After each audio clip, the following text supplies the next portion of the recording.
स्वागत है आपका और एक नए वीडियो में और एक नए टॉपिक के साथ। मैं हूं डॉक्टर देव, मैं हूं राजेश। स्वागत करते हैं हमारे यूट्यूब चैनल। चलिए दोस्तों, पहले वीडियो स्टार्ट करते हैं। आशा करेंगे पसंद आएगा और पसंद आए तो लाइक और शेयर जरूर से कर दीजिएगा और चैनल पर पहली बार आए सब्सक्राइब नहीं किया तो साथ में सब्सक्राइब भी कर दीजिए। चलिए स्टार्ट करते आपने देखा 2 दिन कैसा चला, जैसे हम तो हार चुके हैं, गए न हम हारे थे न हम हारे हैं, हम विजय को पचाना जानते हैं और न ही पराजित लोगों के प्रति उपहास करने के हमारे संस्कार है। मोदी तीसरे दफा वजीर आजम बने हैं, पहले से कमजोर वजीर आजम बने हैं, लेकिन तीसरी दफा वजीर आजम बने हैं। पाकिस्तान के लिए इसका क्या मतलब? पाकिस्तान के अपने इतने मसाइल हैं कि पाकिस्तानियों को ज्यादा इसकी परवाह नहीं होनी चाहिए कि नरेंद्र मोदी क्या करेंगे, लेकिन क्योंकि नरेंद्र मोदी वो वजीर आजम हैं जो बार बार पाकिस्तान के ऊपर हमलावर हो चुके हैं। पाकिस्तान के बारे में उनकी पॉलिसी क्या होगी, एक हार्ड लाइन हमने देखी उनके स्टैंस की इस कैंपेन के दौरान। अमित शाह जो बातें करते रहे उसके ऊपर भी बड़ा क्रिटिसिज्म रहा ऑपोजिशन का भी। सो आप समझते हैं कि अब उसको ही वो आप आगे लेकर चलेंगे या फोकस उनका ज्यादा डोमेस्टिक पॉलिटिक्स की तरफ होगा? एक तो इंडिया ने फॉर अ मोमेंट अगले 5 साल के लिए फिर डिसफंक्शनल कर दिया है। इंडिया अपनी मर्जी से इंस्टीट्यूशनल सेटिंग कर रहा है। इंडिया ने पाकिस्तान को भी माइनस कर दिया, इंडिया ने पाकिस्तान को माइनस कर दिया, इंडिया ने सार्क को कंप्लीटली फिर डिसफंक्शनल कर दिया और अपनी मर्जी की रीजनल सेटिंग एस्टैब्लिश कर रहा है जिसमें पाकिस्तान का कोई किरदार नहीं है। और दूसरा, अगर भारत सेफ होगा, भारत तरक्की करेगा, रीजन तरक्की करेगा, पाकिस्तान तरक्की करेगा। अभी जो मोदी वजीर आजम बने हैं उनके लिए बड़ा हम्बलिंग एक्सपीरियंस है। अगर मैं क्विकली आपको भी दिखाऊं, अपने देखने वालों को भी बताऊं कि जब मोदी मुख्तलिफ इंटरव्यूज दे रहे तो उन्हें एक गॉड कॉम्प्लेक्स था। उन्होंने बार बार मुख्तलिफ रिपोर्टर्स और एंकर्स को इंटरव्यू देते हुए कहा कि उनको किसी ने भेजा है, यानी वो उनको किसी ने चूज किया है, या जो उनके भगवान है उन्होंने उनके जरिए भारत के अंदर वो जो सारे काम हो रहे हैं उनके लिए मोदी को एक जरिया बनाया है।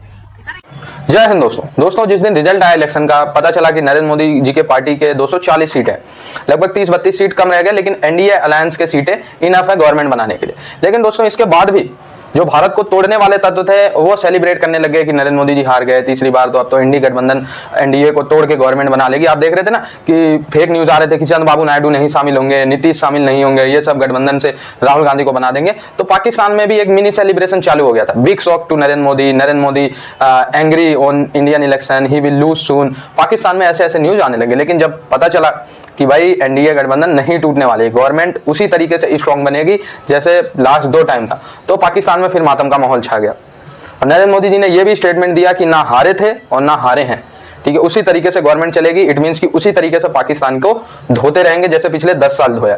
पाकिस्तान को तो कोई भी ढील नहीं होने वाली। बेशक से यह गठबंधन की सरकार है, जो एनडीए 1 थी, एनडीए 2 थी, वो भी गठबंधन की थी, बस उसमें यह खासियत थी कि भारतीय जनता पार्टी के 272 से ऊपर सीट थे। ये जो एनडीए 3 है, इसमें यह खासियत है कि भारतीय जनता पार्टी के 240 ही सीट है, 30-32 सीट कम है, बस और कोई दिक्कत नहीं है, ठीक है। तो पाकिस्तान उसी तरीके से तोड़ा जाएगा जैसे पहले तोड़ा गया।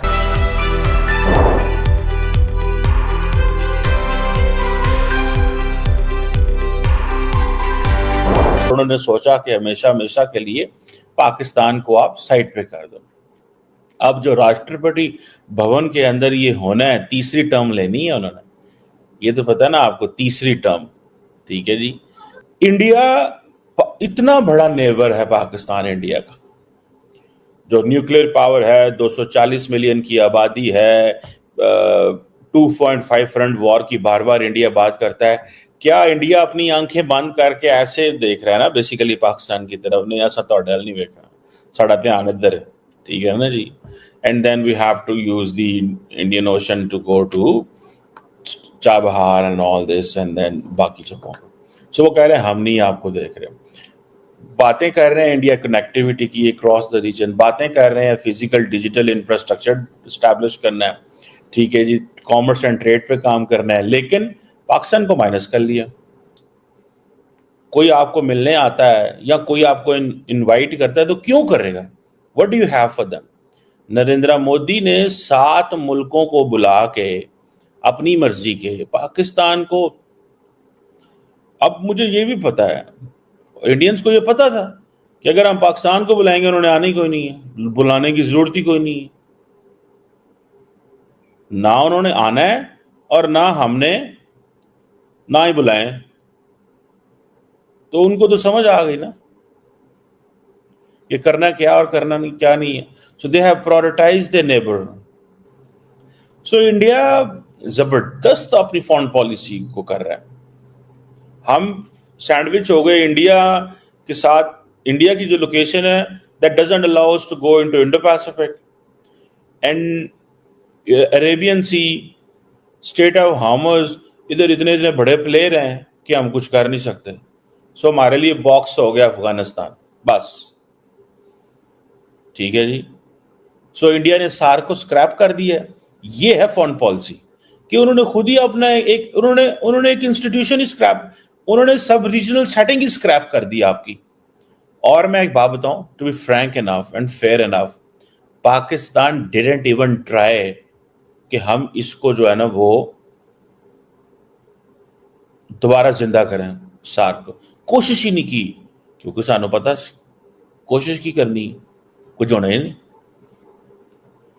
और मैं तमाम जो जितने भी जिसे वो कहते हैं ना देख रहा हूं, मुझे ऐसे लग रहा है सारा का सारा हमारा जो सिस्टम है वो चोक हो गया। हम अब क्योंकि इकोनॉमिक सर्वाइवल के चक्कर में पड़ गए हैं। इंडिया को तो इकोनॉमिक सर्वाइवल का क्वेश्चन नहीं है। इंडिया के लोगों ने वोट जरूर दिए हैं कि अनएम्प्लॉयमेंट हुई है वहां पे बहुत ज्यादा है, हुई नहीं है ऑलरेडी। आबादी बहुत बड़ी है ना, देखिए ना यार, 1.4 बिलियन लोग, 1.4 बिलियन लोगों में से 650 मिलियन ने वोट डाला है। ये तो अमेरिकी प्रेसिडेंट ने भी ट्वीट में कहा है ना। तो उनको तो पता है यार 650 मिलियन बहुत बड़ा नंबर होता है। ठीक है, अमेरिकन वैसे बड़े स्मार्ट हैं।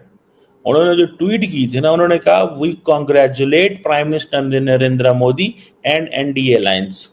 नरेंद्र मोदी के नजदीक भी कोई नहीं आ रहा। लोग बातें कर रहे हैं जी वो कांग्रेस कितनी फलाने, कुछ भी नहीं है यार। हाँ, उसने 246 सीट्स ली कैसे, इस पे क्वेश्चन बात हो सकती है।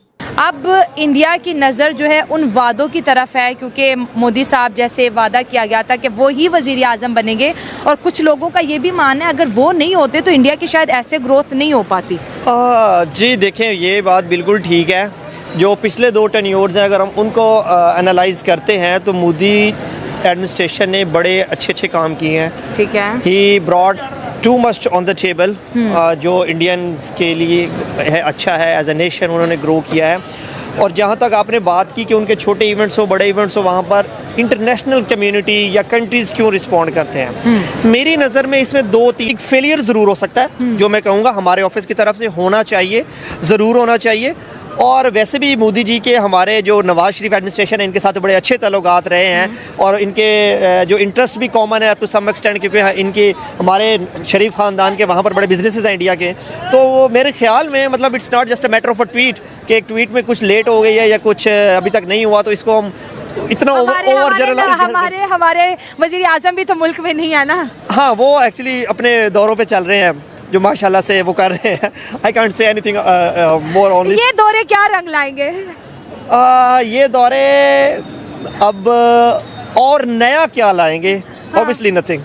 सी पैक पे तो चाइना नहीं लगा रहा अब।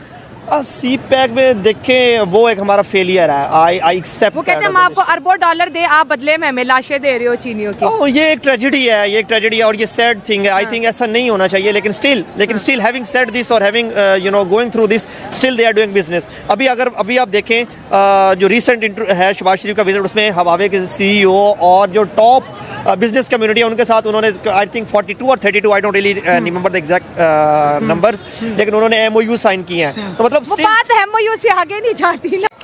तो दोस्तों आप देख सकते हैं कि कैसे पूरा पाकिस्तान लगा हुआ था भारतीय जनता पार्टी बीजेपी को, NDA को हराने में। क्यों लगा हुआ था आप ही बताइए कि भारत के दुश्मन देश क्यों चाहते हैं कि भारतीय जनता पार्टी हार जाए या नरेंद्र मोदी जी PM ना बने? है इसका जवाब? कोई जवाब नहीं दे पाएगा। ठीक है, लेकिन दोस्तों रियलिटी यही है कि पाकिस्तान भारत से जलता है, ऑब्वियस सी बात है। ठीक है, पाकिस्तान भारत की तरक्की कभी नहीं देख पाएगा, इसीलिए चाहता है कि ऐसे लीडर भारत पे आसीन ना हो, ऐसे लीडर भारत में ना आए जो भारत को तरक्की की तरफ ले जाए। 10 साल में ही 1.5 ट्रिलियन से भारत की अर्थव्यवस्था लगभग 4.2 ट्रिलियन के आसपास आ गई है। ठीक है, तो ये है प्रधानमंत्री नरेंद्र मोदी जी की ताकत, जिससे पाकिस्तान स्केयर होता है।